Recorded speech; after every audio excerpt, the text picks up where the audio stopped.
Dr. Craig, one of the objections which has been raised is the first law of thermodynamics, the rule that matter and energy can only be rearranged, or in other words, that matter is neither being created nor destroyed.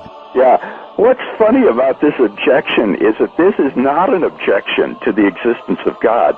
This would be an objection to the Big Bang theory of the origin of the universe. It would show that the Big Bang theory of the origin of the universe is false, because according to that theory, all matter and energy, even space and time themselves, came into being at the moment of the Big Bang, and are therefore not eternal. They haven't always been there in the past.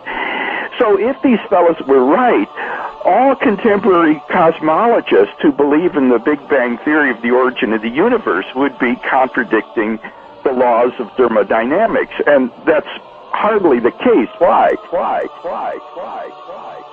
Well, because the laws of thermodynamics, in particular the law of the conservation of matter and energy, only applies once the universe comes into being. It applies at every moment, at every time, and every point in the universe. But it doesn't apply to the origin of the universe itself.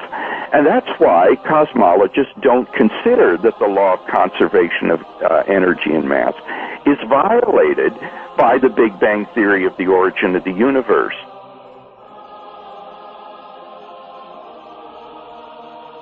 In fact, the atheist fellow mentioned the laws of thermodynamics.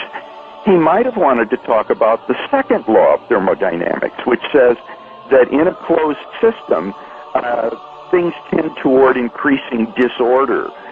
Now, the universe on the atheistic view is just a gigantic closed system, because it is everything there is, and there's nothing outside it. And what that implies is that given sufficient time, everything in the universe would grind down to a state of maximum disorder. So if the universe has existed for infinite time from eternity past, why is it that we don't find ourselves in this sort of thermodynamically disordered state? I think that the best answer to that is that the universe has not existed forever. It began a finite time ago in a low entropy condition, and the thermodynamic clock has been running ever since then. So the evidence of thermodynamics itself suggests that the universe and matter and energy are not infinite or eternal in the past, but had an absolute beginning. To remind ourselves of the argument again, we have premise 1, whatever begins to exist has a cause. Premise 2, the universe began to exist. And from that we draw the conclusion that the universe had a cause. The universe had a cause. The universe had a cause. So we ask another question, what is the nature of this cause? And the nature of this cause, upon conceptual analysis, which means critical thinking about this cause, we come to some startling conclusions. This cause must be one. The reason for this is because if we use the philosophical principle Occam's razor, which posits that we do not multiply entities beyond necessity, then we conclude it must be one. This cause must be uncaused, as we have already discussed the absurdity of an infinite regress of events, similarly with causes. This cause must be immaterial, because it created the sum of all matter, which is the universe itself. Significantly, brothers, sisters and friends, this cause must be personal.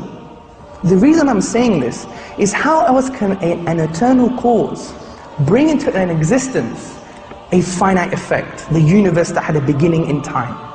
It must have chosen the universe to come into existence, and choice indicates a will, and a will indicates a personality. So, we have concluded the traditional view on God, that a transcendental, immaterial, uncaused, eternal being exists. Being exists. Being exists.